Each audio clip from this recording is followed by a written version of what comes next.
Flores da Primavera. Capítulo 1. Escombros e encontros.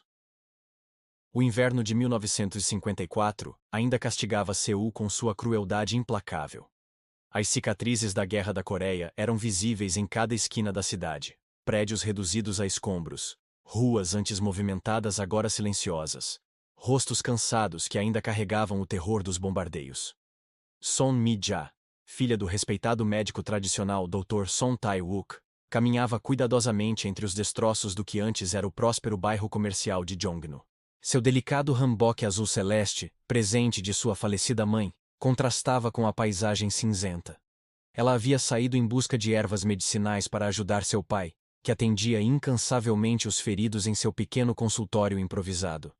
Foi quando notou um jovem alto e magro, de ombros largos, debruçado sobre as ruínas de uma antiga livraria, resgatando livros encharcados com uma dedicação que a intrigou. Seus olhares se cruzaram brevemente antes que um estrondo ensurdecedor os surpreendesse. Um bombardeio tardio, talvez uma bomba que não havia explodido anteriormente.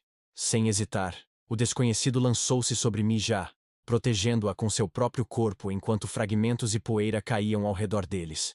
Quando finalmente puderam se levantar, Mi-ja descobriu que seu salvador era ninguém menos que Park Jin-ho, filho do comerciante Park Sung-min, o homem que seu pai frequentemente criticava por vender a alma aos americanos e lucrar com o sofrimento alheio.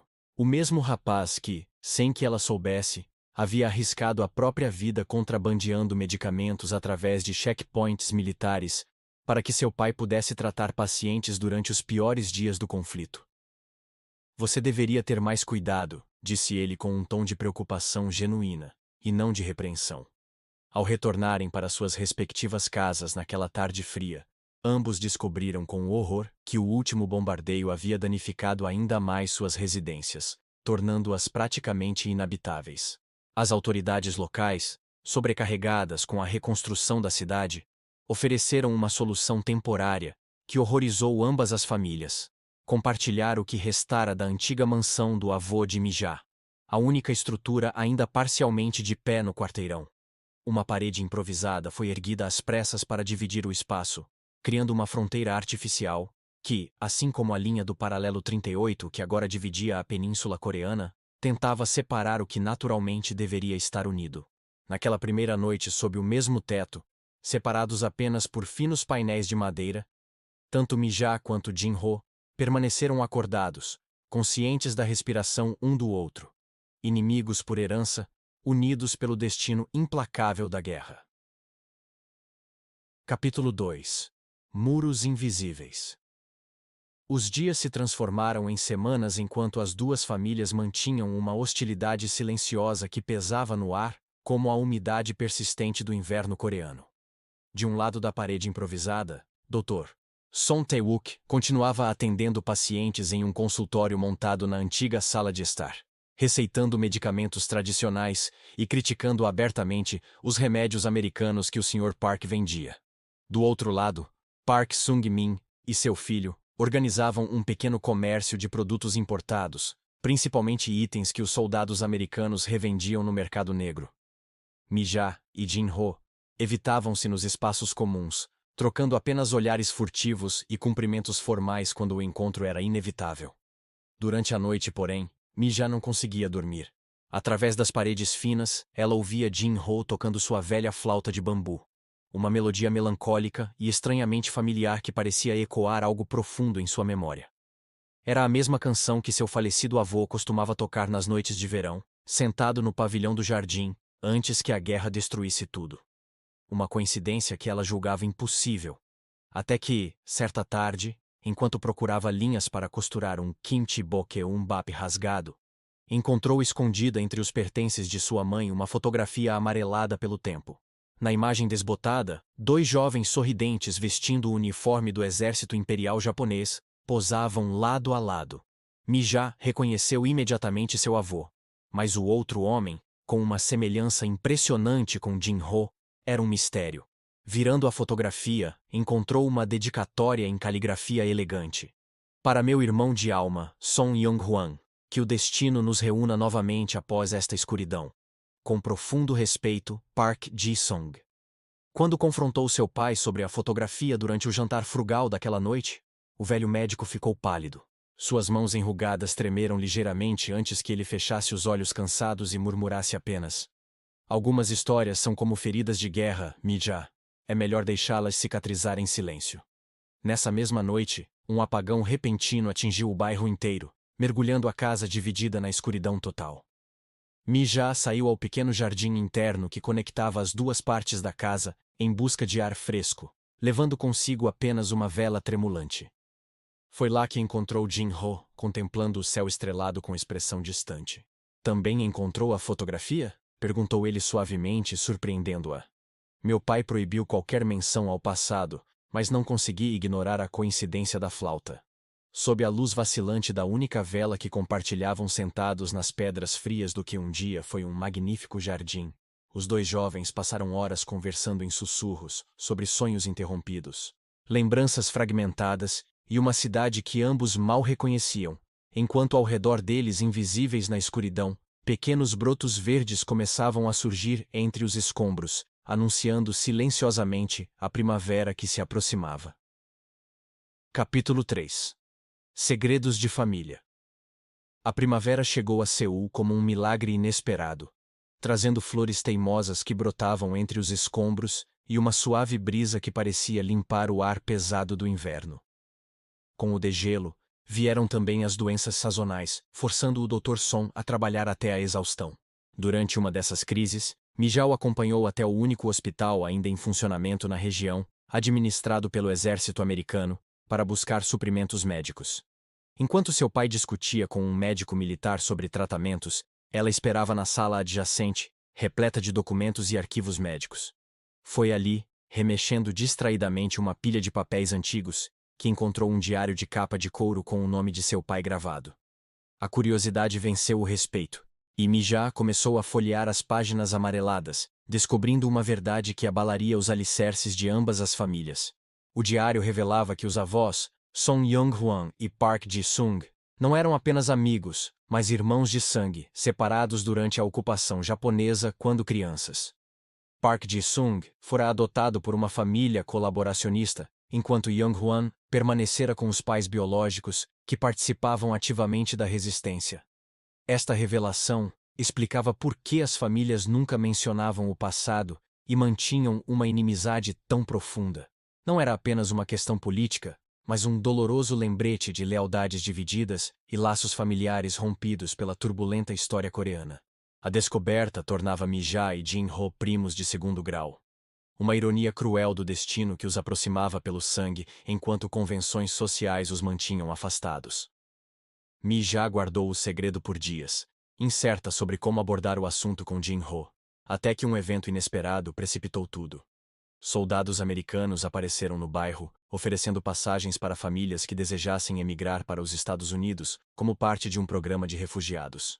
O pai de Jin-ho, vendo uma oportunidade perfeita para recomeçar longe do passado que o assombrava, anunciou durante um jantar que a família Park partiria dentro de um mês. A notícia chegou aos ouvidos de Mijá, através das finas paredes, e a devastou por completo. Naquela noite, ela procurou Jin-ho no jardim, seu ponto de encontro secreto desde o apagão, e entre lágrimas revelou todo o conteúdo do diário. A revelação colocou Jin-ho em um doloroso impasse entre a lealdade familiar e os novos sentimentos que floresciam em seu coração. Sentimentos que a descoberta do parentesco distante não conseguia diminuir. Sob o olhar desconfiado dos vizinhos, que murmuravam sobre a aproximação entre os filhos de famílias tão obviamente hostis, e o julgamento silencioso de uma sociedade destroçada pela guerra, onde qualquer desvio da norma era visto com suspeita, os dois jovens começaram a restaurar secretamente o antigo jardim que conectava as duas partes da casa. Entre as pedras deslocadas e os arbustos secos, eles plantavam juntos as mesmas espécies de flores que, segundo o diário, seus avós cultivavam antes da separação: peônias, íris e, principalmente, as delicadas flores de ameixeira, símbolo da perseverança coreana. Cada flor plantada era um ato de rebeldia silenciosa contra o destino que insistia em separá-los. Cada broto uma promessa de um futuro que eles mal ousavam imaginar. Na véspera da partida programada da família Park, O céu sobre Seul escureceu repentinamente, carregado de nuvens pesadas que anunciavam uma tempestade. O temporal que desabou sobre a cidade fragilmente reconstruída foi de uma violência sem precedentes, como se a natureza quisesse lembrar aos sobreviventes da guerra que seu poder destrutivo continuava incontestável. O vento uivante arrancou telhados improvisados. A chuva torrencial transformou ruas em rios lamacentos.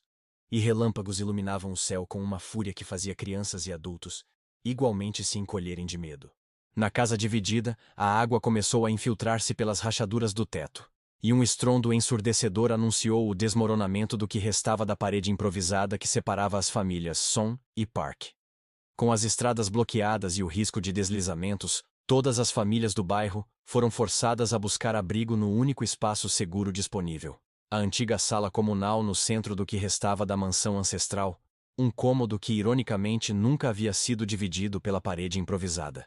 Em meio ao caos daquela noite tempestuosa, enquanto vizinhos amontoavam-se buscando conforto na companhia uns dos outros, o Dr. Song Tae-wook subitamente empalideceu e caiu ao chão, lutando desesperadamente por ar.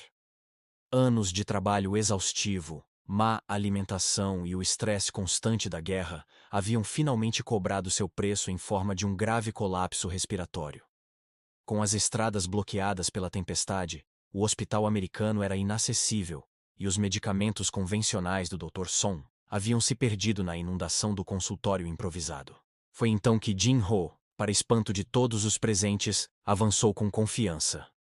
"Posso ajudar", declarou com uma firmeza que silenciou até mesmo seu pai.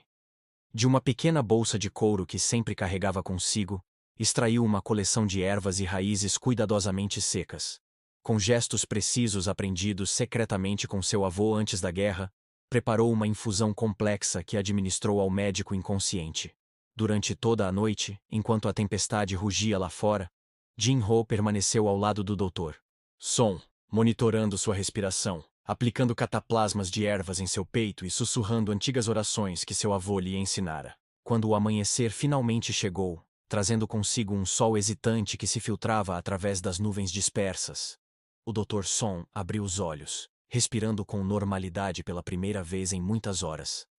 Apoiando-se no ombro de sua filha e de Jin-ho, o velho médico caminhou até a varanda dos fundos, de onde se podia contemplar o antigo jardim.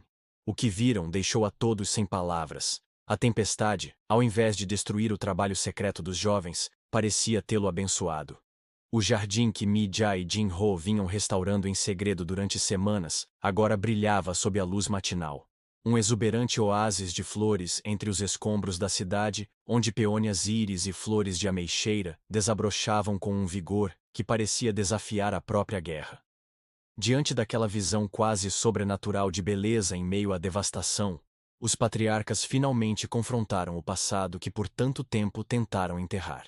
Park Sung-min foi o primeiro a quebrar o silêncio de décadas. "Nossos pais eram irmãos", admitiu com a voz embargada.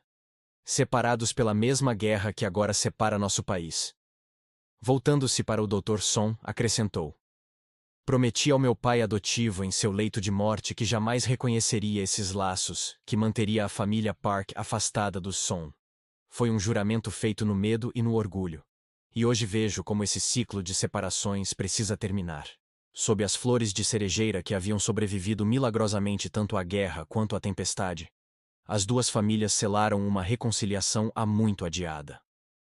A viagem para a América foi cancelada, e juntos decidiram permanecer em Seul, reconstruindo não apenas a casa ancestral, que agora reconheciam como patrimônio comum, mas também restaurando os laços familiares, que nem mesmo a mais brutal das guerras conseguira destruir completamente. Enquanto a cidade lentamente se reerguia ao redor deles, Mi-ja e Jin-ho continuaram seu trabalho no jardim, agora abertamente e com a ajuda de ambas as famílias. Em uma cerimônia simples realizada sob as flores de ameixeira, símbolos tradicionais da resistência coreana. O casal prometeu preservar esta história para que as futuras gerações entendessem que mesmo nas ruínas mais devastadoras da história humana, a vida sempre encontra um caminho para florescer novamente. E assim como as duas metades da casa gradualmente voltaram a ser uma só, também o coração dividido de uma nação guardava na esperança silenciosa de um dia se reunificar.